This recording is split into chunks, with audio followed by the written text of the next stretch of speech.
오늘부터 아브라함처럼 그런데 설명 일부입니다. 그래서 조금 이제 공부적인 부분이 좀 있을 거고요. 강의 설명도 좀 있을 거고요.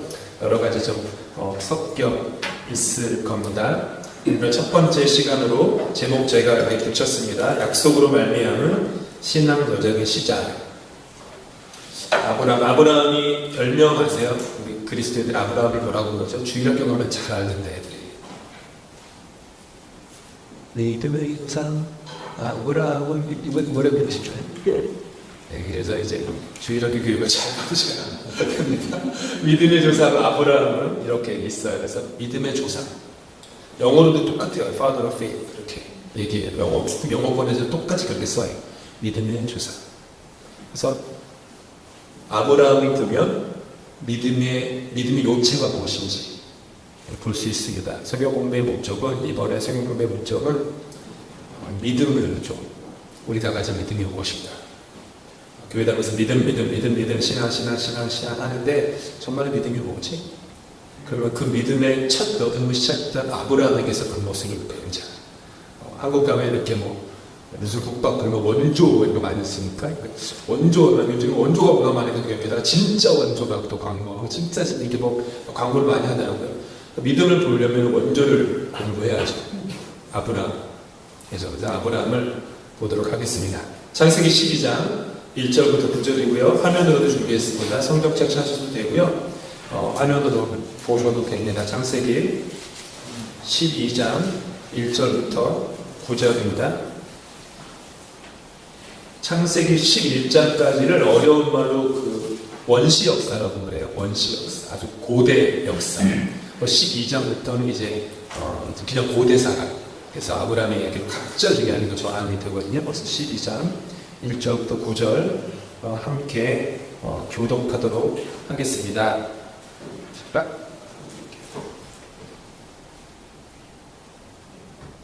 화면 가까이서 1절 제가 읽고 2절 읽고 이렇게 교독하겠습니다. 여호와께서 아브라함에게 이르시되 너는 너의 고향과 친척과 아버지의 집을 떠나 내가 내게 보여줄 땅으로 가라.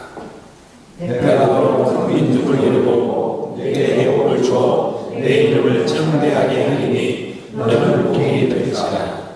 너를 축복하는 자에게는 내가 복을 내리고 너를 저주하는 자에게는 내가 저주하리니 땅의 모든 족속이 너로 말미암아 복을 얻을 것이라 하신지라. 이에 아브라함이 여호와의 말씀을 따라갔고 롯도 그와 함께 갔으며 아브라함이 하나님을 떠날 때에 70세에 도하였다. 아브라함이 그의 아내 사레와 조카 롯과 하란에서 모은 모든 소유와 얻은 사람들을 이끌고 가나안 땅으로 가려고 떠나서 마침내 가나안 땅에 들어갔더라. 아브라함이 그 땅을 지나 세겜 땅 모래 삼순이라에 이르니 그때 가나안 사람이 그 땅에 거주하였더라. 여호와께서 아브라함에게 나타나 이르시되 내가 이 땅을 네 자손에게 주리라 하신지라. 자기에게 나타나신 여호와께 그가 그곳에서 제단을 쌓고 거기서 베델 동쪽성을 옮겨 장막을 치니 서쪽은 베델이요 동쪽은 아이라. 그가 그곳에서 여호와 곁에 제단을 쌓고 여호와의 이름을 부르더니 이렇게 읽겠습니다. 점점 남방으로 옮겨가더라.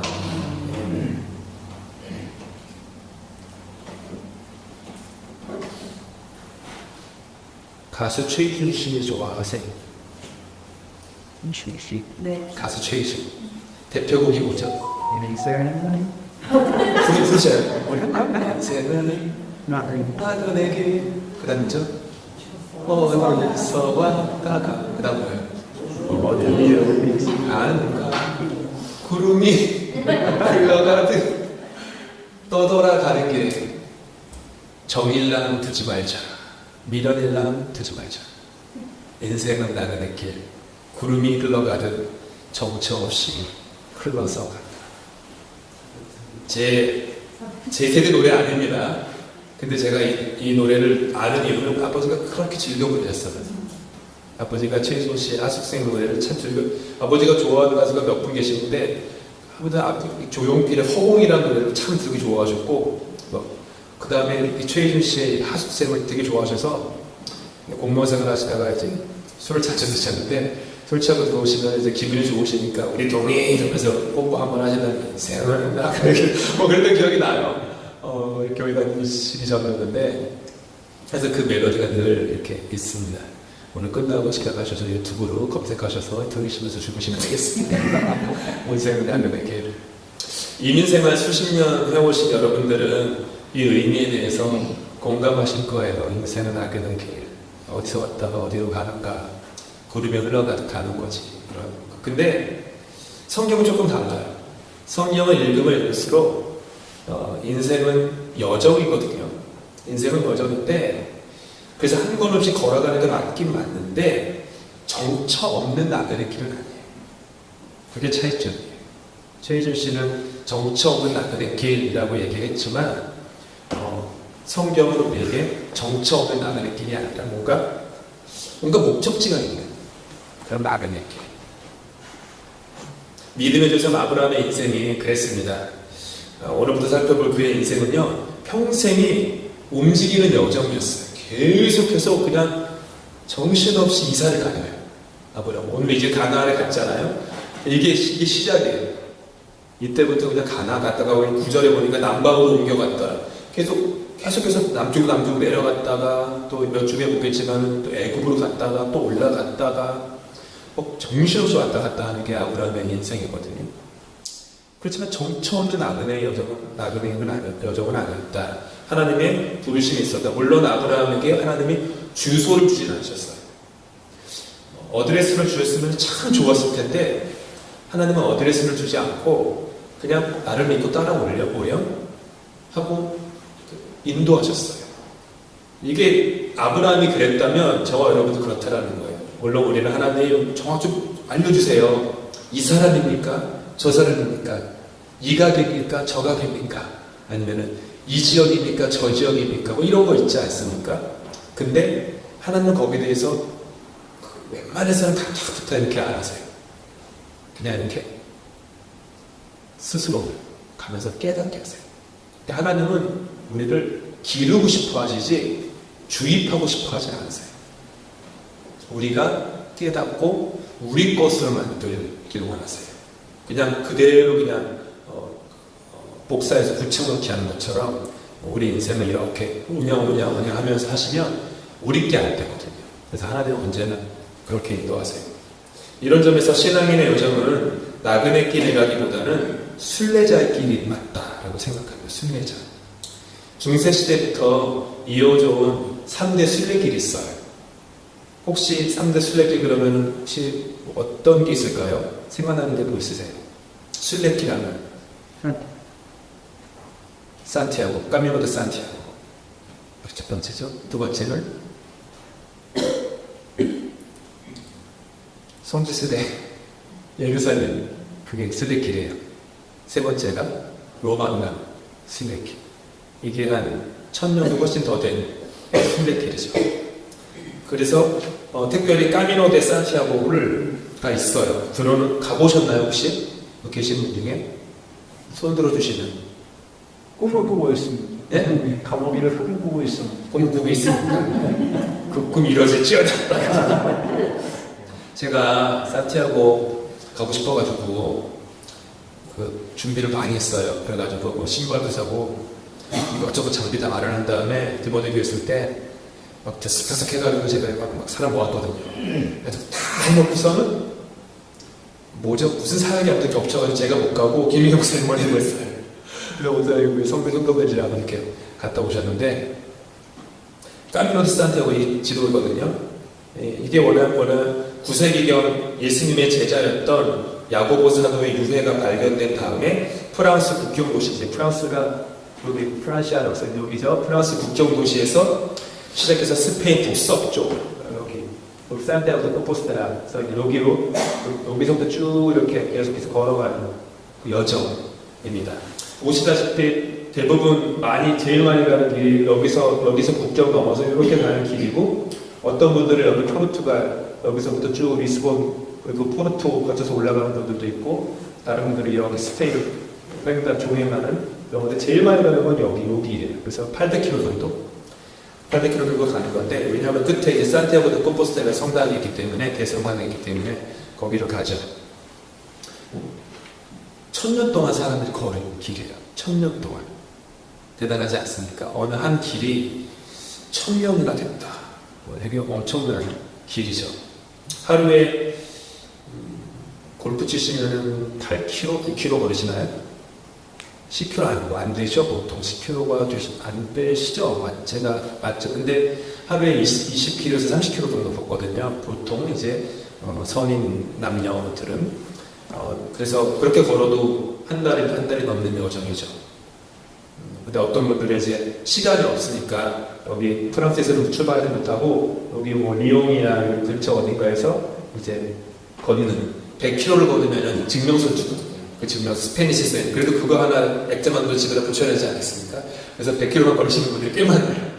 그래서 지금 바르셀로나나 아니면 마드리드 중앙에 있는 마드리드에서 기차 타고 올라가서 가시거나 아니면 산티아고 콤포스텔라 공항에 내려서 버스 타고 갔다가 다시 걸어 돌아가시거나 이렇게 하시죠. 자전거 타는 분들도 있고 이렇게 하는데, 아무튼 언제 가게 될 수 있을지 모르겠습니다. 원래 올 여름에 제가 산티아고를 걷고 있었어야 되는데, 아무튼 연돌이 있게 되면서 못 걸었죠. 저랑 같이 가실래요? 언제? 시간 되시면? 네. 네, 네 하시는 거. 네. 아무튼 인터뷰를 1년에 다큐멘터리를 보고 났는데, 한 한국 여성분은 50세가 되어서 걷고 있는데 사실 남은 인생을 돌아보면서 순례길을 걷고 있다, 이렇게 인터뷰한 분도 제가 기억이 나고, 또 다른 미국 중년 여성도 인터뷰를 하셨는데 한 20세 정도 돼 보이는 딸과 함께 걷는 거예요. 근데 이유가 뭐냐면 남편과 매우 건강한 결혼 생활을 하고 있다고 이렇게 믿었는데, 알고 보니까 남편이 여러 차례 바람을 피운 거예요. 그래가지고 이혼을 하게 되고, 그 후에 이제 말아서는 상처 속에서 우울증을 걸리고 절망에 날아가서 그렇게 수년을 지내다가 이래서는 안 되겠다 해가지고 딸과 함께 그 상처를 치유하려고, 그러니까 버림받은 거잖아요. 고귀한 여인으로서 버림받은 거니까 그 자기 존재 혹은 존경을 해보고 싶어서 이렇게 딸과 함께 좀 마음도 걷는다고 그렇게 얘기하시더라고요. 각자 사연이 있어. 어떤 분은 그 유골을 들고서 이렇게 올라가서 뿌리려고 걷는 분도 있고, 아마 뮤지였다, 유언차가 미셨을 거 하겠지만 그런 분이 있고, 다 사연을 듣죠. 비고정도로가 있고 평원이 있고 언덕을 걸어서 오르락 내리락 하면서 하나님과 진실한 만남을 갖기 위해서 걷는 거죠. 말을 많이 안 하고 계속 걷는 거죠. 하나님을 만나고 싶어서 걷고, 하나님이 지으신 내가 누구인가, 나를 만나기 위해서 또 걷고, 그리고 내 주변에 수많은 소중한 것들을 내가 얼마나 놓치고 지냈었던가, 그러면서 이렇게 걷는 여정이죠. 언젠가 우리 함께 그런 여정을 걸을 수 있으면 참 좋겠어요. 아브라함은 그와 같은 여정의 삶을 사는 사람입니다. 아브라함의 여정은 부르심으로 시작이 되었어요. 하나님이 부르셔서 여정이 시작되었고, 하나님이 아브라함의 여정을 유지시켜 주셨고, 그 다음에 하나님이 아브라함을 도착시켜 주셨어요. 각 나라마다 건국신화가 있죠. 혹은 개국신화라고 여러분들에게 건국신화, 한국에는 단군신화라는 게 있는데, 구약의 이스라엘이라는 민족에게는 건국신화가 우리의 단군신화 같은 그런 신화가 없습니다. 이스라엘 민족에게 있어서 건국신화는 없고, 대신 그들에게는 부르심이 있습니다. 아브라함을 부르신 그 부르심. 아브라함을 부르셔서 그들이, 아브라함을 말씀을 읽은 것처럼 아브라함이 후손의 민족이 돼서 이스라엘이 된 거예요. 참 독특한 거죠. 웬만한 나라들은 다 건국신화라는 게 있는데 이스라엘은 그게 아니라 부르심이 있었다. 그러니까 하나님이 부르시니까 건국, 그러니까 개국, 나라가 열렸다, 그거죠.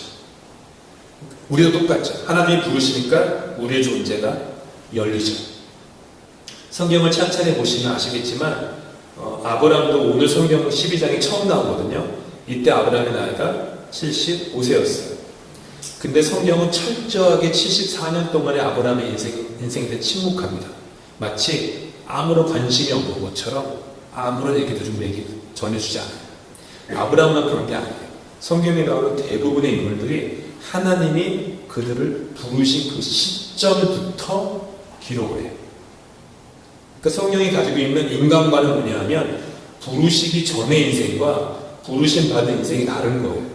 진정한 생명, 진정한 존재는 하나님이 너희를 부른 다음에 계획한 나라가 열리고 존재가 열렸다 라고 하면서 그때부터 새로운 인생이 이렇게 시작되는 거죠.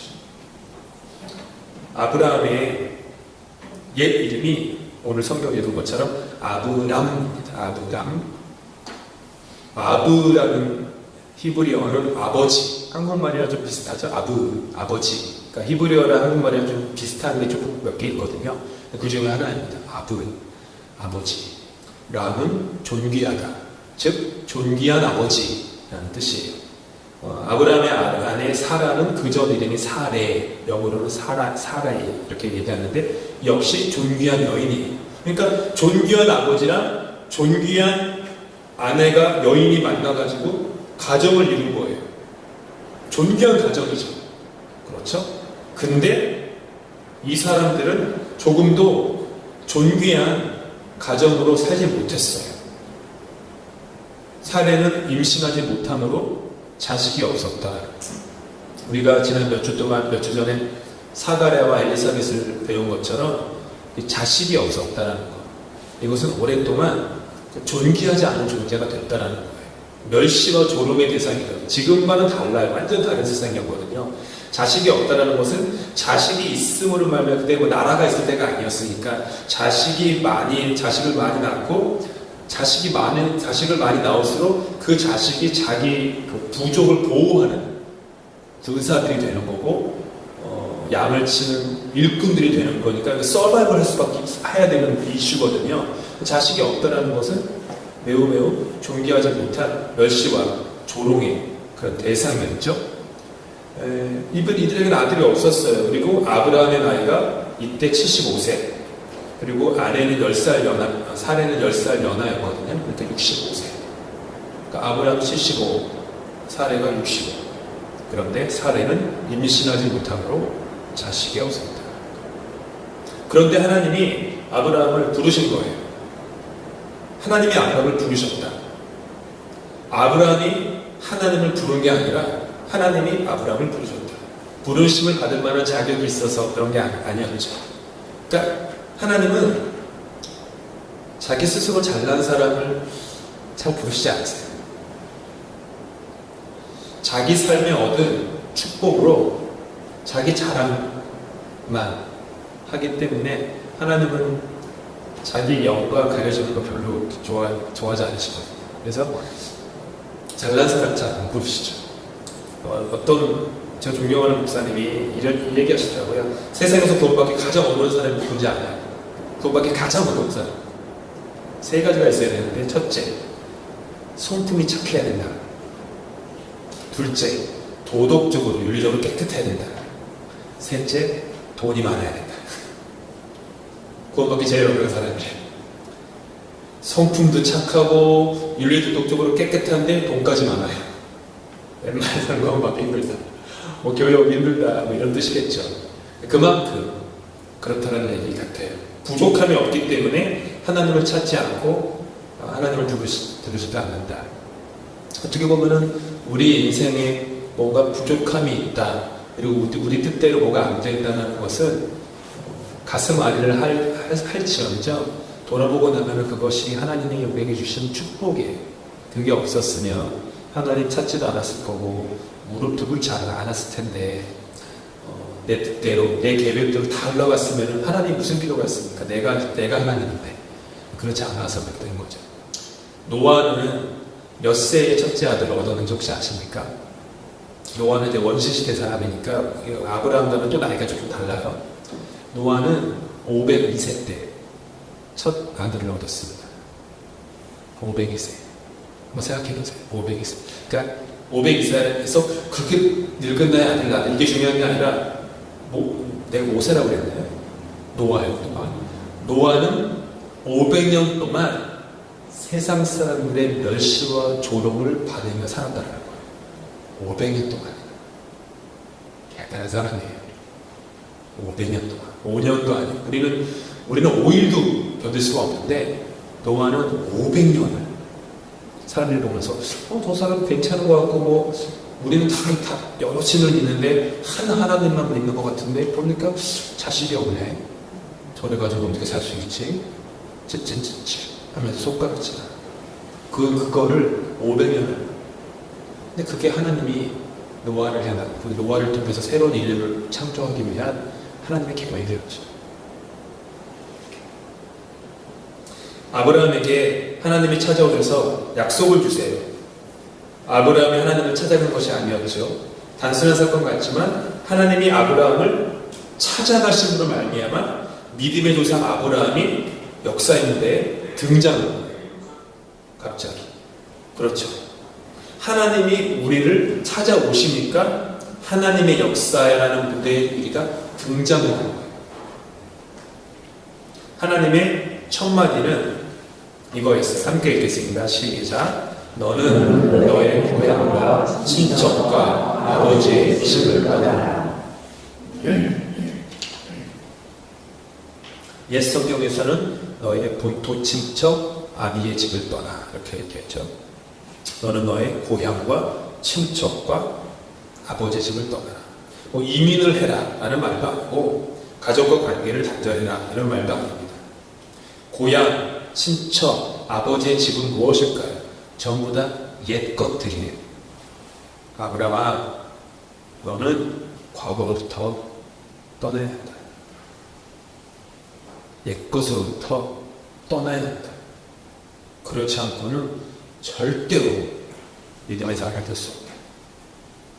옛 습관, 옛 자아, 옛 삶의 방식, 옛 삶의 가치관, 이것들을 다 버리라는 거예요. 떠나는 거예요. 옛 것을 버리지 않고는 참된 믿음이 시작될 수 없는 거죠. 고향, 친척, 아버지 집 익숙한 분들이에요. 그렇죠. 고향처럼 익숙한 게 어디 있습니까? 친척처럼 익숙한 게 어디 있습니까? 아버지 집처럼, 내 홈 스위트 홈처럼 익숙한 게 어디 있어요? 근데 신앙은 언제나 익숙함에서 벗어나 익숙하지 않은 어떤 것, 낯선 것, 그것을 가는 거예요. 그게 신앙이에요. 고향, 친척, 아버지의 집은 또한 아브라함을 이렇게 후원하는 든든한 백그라운드죠. 아무리 우리가 부족해도 고향에 가면 혹은 가족과 함께하면 다 사랑받고 그러지 않습니까? 그러지 못하는 가정도 있지만 일반적으로 그래요. 아브라함의 그 버팀목들, 그렇죠? 후원자들, 자신을 지켜주는 사람들, 지켜주는 공간. 근데 그것들을 떠나라는 거예요. 왜요? 하나님만 의지하는 거죠. 조금 가다가 고향 의지하고 친척 의지하고 아버지 집 의지하면서 살다가는 하나님을 온전하게 그러니까 하나님은 99%의 믿음이 아니라 100%의 믿음을 아브라함에게 원하셨던 거예요. 떠나라. 그리고 하나님 말씀하세요. 내가 너에게 보여줄 땅을 가라. 내가 너에게 보여줄 땅을 가라. 여러분, 아브라함은 자신의 고향 갈대아 우르에서 먼저 그 부르심을 받았습니다. 오늘 성경도 자세히 보시면 아시겠지만 많은 분들이 아브라함이 하란에서 부름을 받았다라고 생각하시거든요. 근데 하란에서의 부르심은 두 번째 부르심이에요. 엄밀히 얘기하면 원래 하나님은 아브라함을 갈대아 우르에서 부르셔요. 왜냐하면 창세기 15장 7절에 이렇게 말씀하세요. 함께 읽겠습니다. 시작. 또 그에게 이르시되 나는 이 땅을 내게 주어 너를 산포하고 너를 갈대아 우르에서 이끌어내노라. 그 다음에 사도행전에 보니까 스데반 집사가 유대인들 앞에서 긴 설교를 해요. 순교하시기 전에. 그때 아브라함 얘기를 이렇게 하세요. 함께 읽겠습니다. 시작. 부영들이여 들으소서. 우리 조상 아브라함이 하나님의 이르기 전 메소포타미아에 있을 때에 영광의 하나님이 그에게 보여 가라사대 네 고향과 친척을 떠나 내가 네게 보일 땅으로 가라 하시니 아브라함이 갈대아 사람의 땅을 떠나 하란에 거하다가 그 아비가 죽음에 하나님이 그를 거기서 너희 씨와 더하는 이 땅으로 옮기시느니라. 여기서 말하는 이 메소포타미아 있죠? 이게 갈대아 우르예요. 갈대아 우르라고 하는 말은 갈대아 사람들이 살았던 도시 우르라는 뜻이에요. 갈대아 사람들 우르, 영어로는 켈디안 우르 이렇게 UR 이렇게 얘기하는데 켈디아 우르 이렇게 얘기하는데 갈대아 사람들이 살았던 우르. 이곳은 메소포타미아 그 인류 문명이 시작된 곳 중에 하나지 않습니까? 유프라테스와 티그리스 강이 이렇게 뻗어서 이렇게 강이 이렇게 있었고 아래쪽에는 또 이제 나일강이 있어서 거기서 애국 문명이 시작됐었고 황해 쪽에서는 황하 문명이 시작됐어. 이렇게 세계 합병문명이 시작된 곳인데 그곳이죠. 메소포타미아의 남부 지역으로 갈대아 사람들이 다스렸어요. 아마도 지금의 이라크나 이쪽 계통의 사람들일 거예요. 바빌론도 이라크 계통 쪽에 사람들이니까 당시 근데 중근동에는 우르라는 도시가 좀 여러 개 있었어요.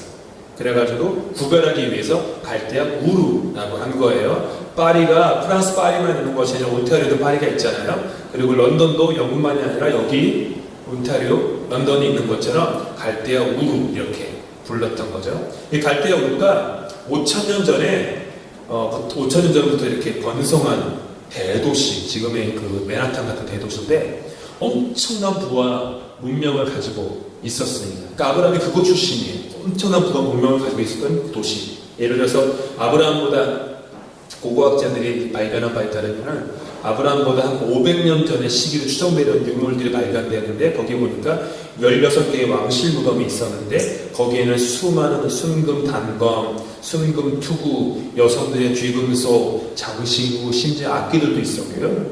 그래서 이것이 고대 문명의 발상지인 수메르 문명, 이곳 시작된 것이죠. 수메르 문명이 메소포타미아 문명과 같이 쓰는 동의어처럼 쓰는 건데 메소포타미아는 지역을 뜻하는 거고 수메르는 왕국을 뜻하는 거기 때문에 같은 말이에요. 메소포타미아 문명, 지역을 중심으로 표현한 거고 수메르 문명은 왕국을 얘기하는 결국 같은 거죠. 이 수메르 왕국의 수도가 갈대아 우르였어요. 최초의 도시국가. 최초 타이틀이 많습니다. 이것이 몇 개만 제가 얘기드리면 최초의 도시국가였고요. 최초로 문자를 사용하였고요.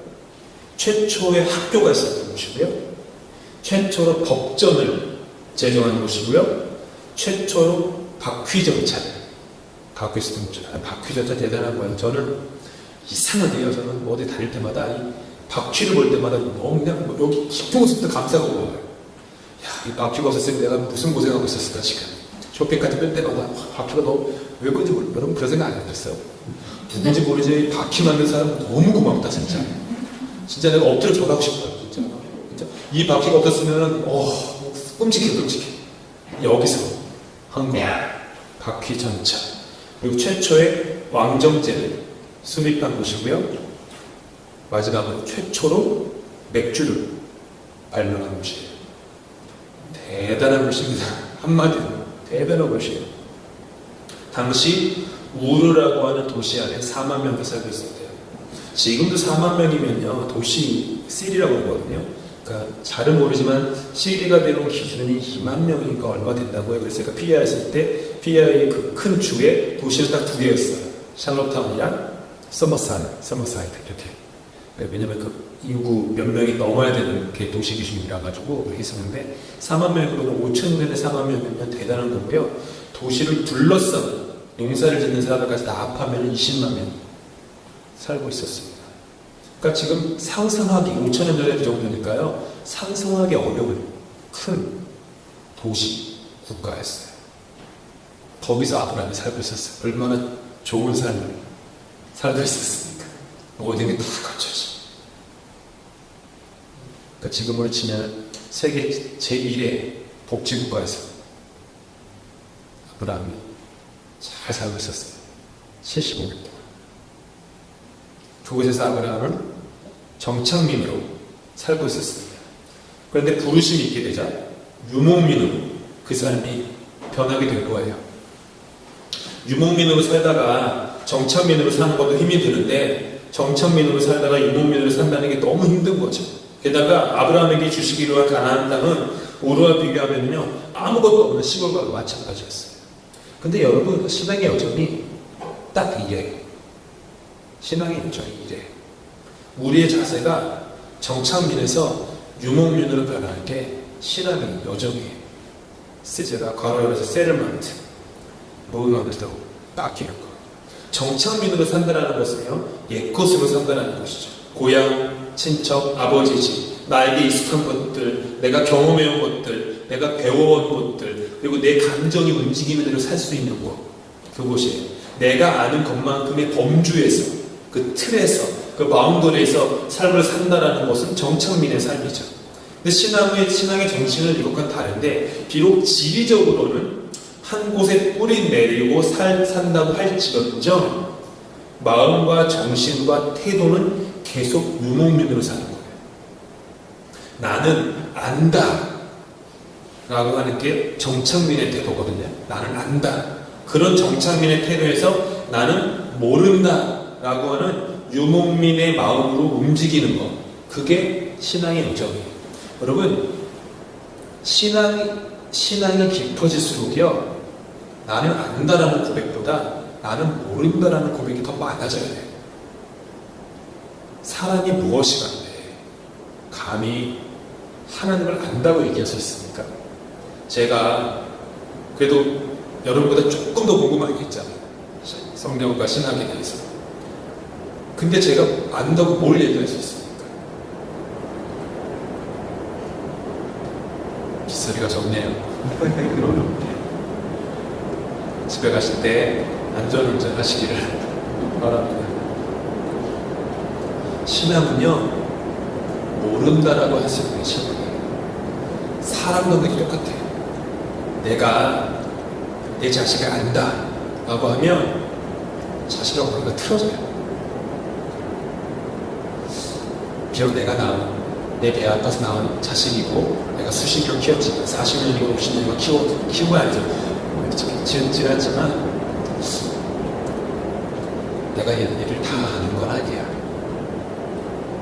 그런 말 성경도요 아무리 많이 읽고 아무리 필사를 많이 해도 다 안다라고 하지 않는 거. 전에도 말씀드렸지만 사도 바울은 사울의 삶에서 나는 안다라고 생각해가지고 자기가 아는 게 너무 확실하기 때문에 하나님의 원수라고 생각해서 그리스도인들을 잡아서 죽이려고 했던 거예요. 왜요? 안다라고 했습니다. 그러니까 아는 사람이, 그러니까 많이 배운 사람이 안다라고 하는 착각에 빠지면 세상이 이제 위험해지죠. 네, 그런 인류 역사에서 전쟁이 일어나고 하는 것들이 이제 주로 그런 일이죠. 차라리 무식하면은 그냥 혼자 자기네 동네에서 그냥 교만한 존재로 삶을 끌고 텐데 너무 똑똑하는데 그냥 히틀러 같이 되는 거예요. 안다라고 생각하는 거니까. 히틀러가 기독교인이었잖아요. 신학도 조금 했었고 안다라고 생각한 거예요. 유대인들은 인류의 적이라. 우월한 적은 백인들을 이따는 함께 해서 패러다이스를 만들어야지. 이런 거예요. 사두개인과 바리새인들 나를 안다 라고 하는 정착을 인해 살았던 사람들이죠. 하나님을 안다, 성경을 안다, 사람을 안다, 구원을 안다, 천국을 안다 라고 생각하면서 늘 그 범주 안에서 안착하고 정착했던 거예요. 근데 그 범주의 테두리를 예수께서 지우고 열어 제끼려고 하니까 지금 창문을 열어서 더 큰 바깥 세상의 공기를 그 안에 집어 들여보내려고 하니까 강력하게 저항했고 급기야 예수님을 십자가에 못 박아 죽이기까지 한 거. 그게 바리새인들과 서기관들 제사장이고 그들과 우리가 죄송스럽지만 별반 다를 게 없는 인간된 모습을 갖고 있습니다. 참되고 성숙한 인간을 정착민에서 유목민으로 옮겨지는 거예요. 비록 어느 한 곳에 지리적으로 뿌리내리고 있다고 하더라도 내 마음, 내 정신, 내 태도를 언제나 이렇게 무브먼트 하는 거예요.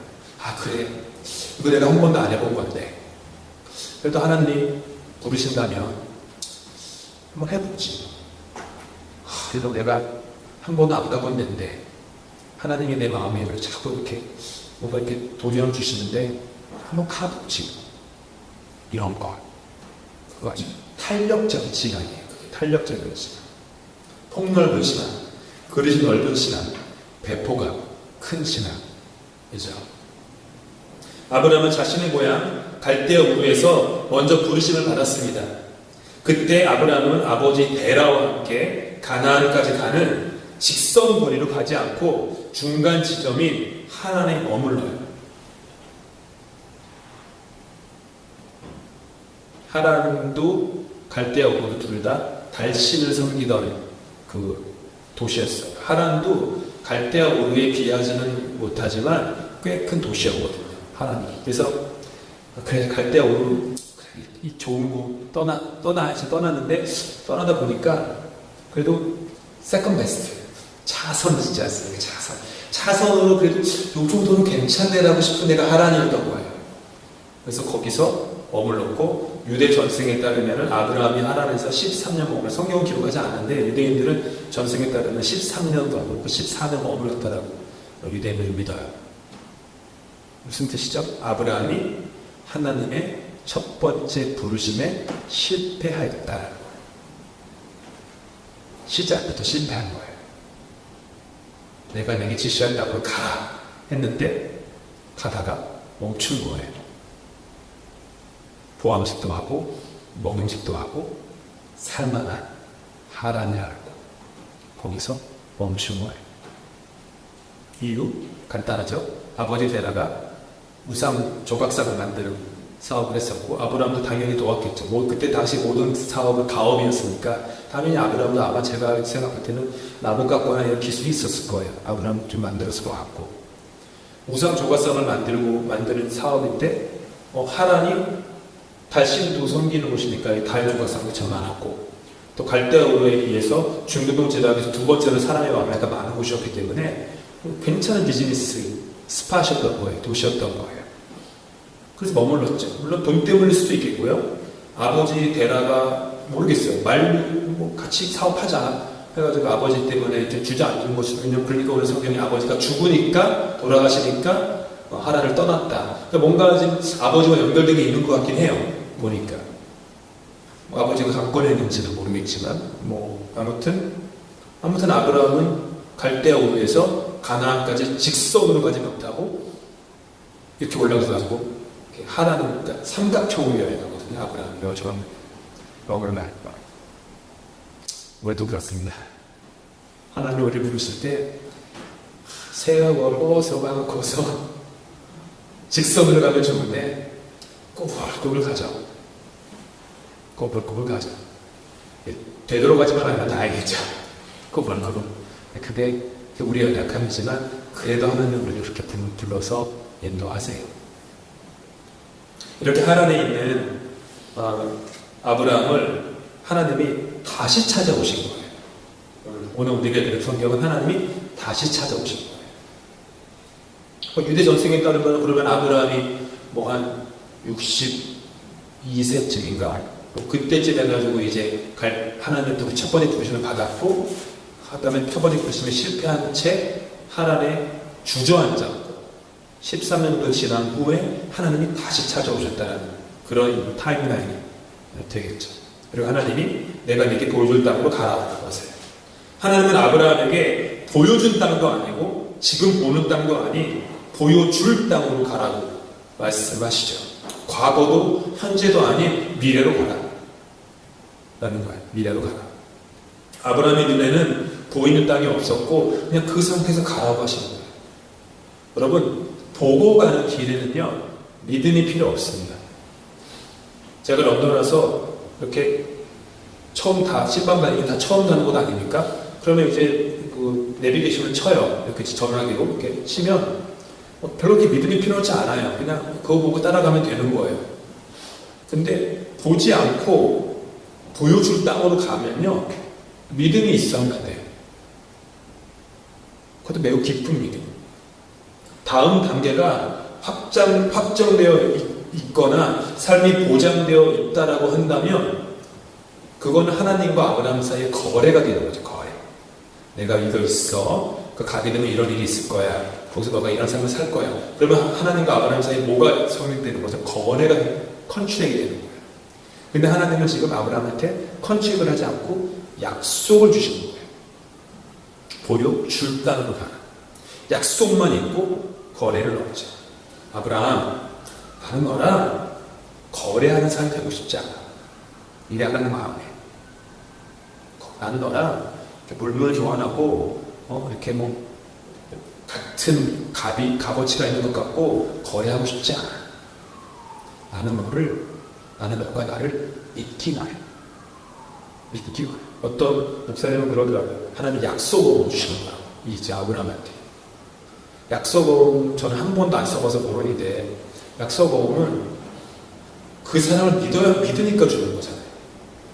그렇지 않으면 그냥 헌금 주거나 이렇게 할 텐데, 약속은 준 거다. 이렇게 얘기하시더라고요. 맞는 것 같아요. 하나님은 약속을 주셨다. 라고 하는 거죠. 그렇게 약속을 하신 다음에, 이제 아브라함이 떠날 때 하나님이 이렇게 약속하세요. 첫째, 너로 큰 민족을 이루게 하겠다. 둘째, 너에게 복을 주겠다. 셋째, 너의 이름을 창대하게 해주겠다. 넷째, 너는 복이 될 것이다. 다섯째, 너를 축복하는 자에게 내가 복을 내려주겠다. 여섯째, 너를 저주하는 자는 내가 저주할 것이다. 마지막 일곱 번째, 땅의 모든 족속이 너로 말미암아 복을 얻을 것이다. 모두가 다 아브라함이 믿기 어려운 것들이에요. 아브라함 현실을 놓고 봐서는 하나도 믿을 수 없는 것들이에요. 아브라함이 지금 이 약속은 현물로 받은 것도 아니고 증거도 없어요. 게다가 통장에 들어온 입금도 안 된 거예요. 지금 그냥 아브라함에게 주어진 건 뭐죠? 말뿐이에요. 지금 하나님의 말밖에 없어요. 뭐 차용증 같은 거 쓰신 것도 아니에요. 하나님 말. 근데 아브라함은 그 말 믿었어요. 믿을 뿐만 아니라 자기의 모든 것들을 버려두고 걔를 떠났어요. 아브라함은 그렇게 믿음으로 하나님께 응답했던 거죠. 히브리서 11장 8절에서 이렇게 얘기하세요. 아브라함은 갈 바를 알지 못하고 간다. 갈 바를 알지 못하고 간다. 믿음이 그런 거예요. 갈 바를 알고 가면은 믿음이 요구되지 않잖아요. 당연하지 않습니까, 여러분? 갈 바를 알지 못하고 가니까 믿음이 요구되는 거예요. 하나님이 여러분에게 믿음을 키워주신다면 하나님이 여러분에게 갈 바를 알지 못하고 가게끔 하시려고 믿음을 키워주고 준비를 하시는 거예요. 갈 바를 알지 못하고 간다. 죽음 이후도 모르잖아요. 갈 바를. 근데 믿음으로 그 길을 허락하는 거죠. 그렇게 하나님의 말을 믿고 떠났어요. 근데 여정이 편하지 않았어요. 가나안 땅에 이미 정착하여 살던 이 거주민들이 있었고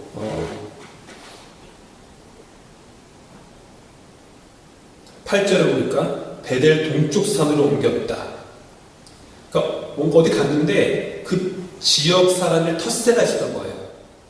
오랫동안 살던 거주민들이 있을 거 아닙니까? 텃세가 있어가지고 동쪽으로 이제 또 옮겼다가 9절에 보니까 점점 남방으로 옮겨갔더라. 그 지역민들의 텃세 때문에 점점 옮겨 다녀야만 했던 거죠. 이런 외지에서 의지할 분은 하나님밖에 없었던 겁니다. 그렇게 삶의 굴곡을 옮겨 다니면서 조금씩 믿음이 이렇게 체질화된 거고요. 하나님과 거래를 하였다면 결코 살 수 없는 삶을 아브라함은 살기 시작한 것이죠. 12절에 나오는 첫 약속을 요약하면 이거죠. 하나님이 아브라함을 먼저 부르셨다. 바울도 똑같은 얘기를 해요. 중요한 하나님 먼저 부르셨다. 그리고 그 부르심은 거래가 아닌 약속의 부르심입니다. 하나님은 약속의 관계를 맺고 싶어 하셨지 거래의 관계를 맺고 싶어 하지 않으셨다. 내가 너에게 줄 것이다. 이게 하나님 약속의 12장에 나오는 그 요약이 내가 너에게 줄 것이다. 다음 주에 하나님이 아브라함한테 15장에서 두 번째 약속하시거든요. 그 몇 장 지나면 또 세 번째 약속을 하세요. 근데 조금씩 이 약속의 내용이 조금 달라져요. 그러니까 첫 번째 약속은 내가 너에게 줄 것이다. 두 번째 약속은 내가 그 명령을 지켜줄 거고 이렇게 약속이 좀 변하는데 오늘은 여기까지 하겠습니다. 내가 너에게 줄 것이다. 그 말만 듣고 아브라함은 떠났고 믿음이 체질화 되게 됐던 것이죠.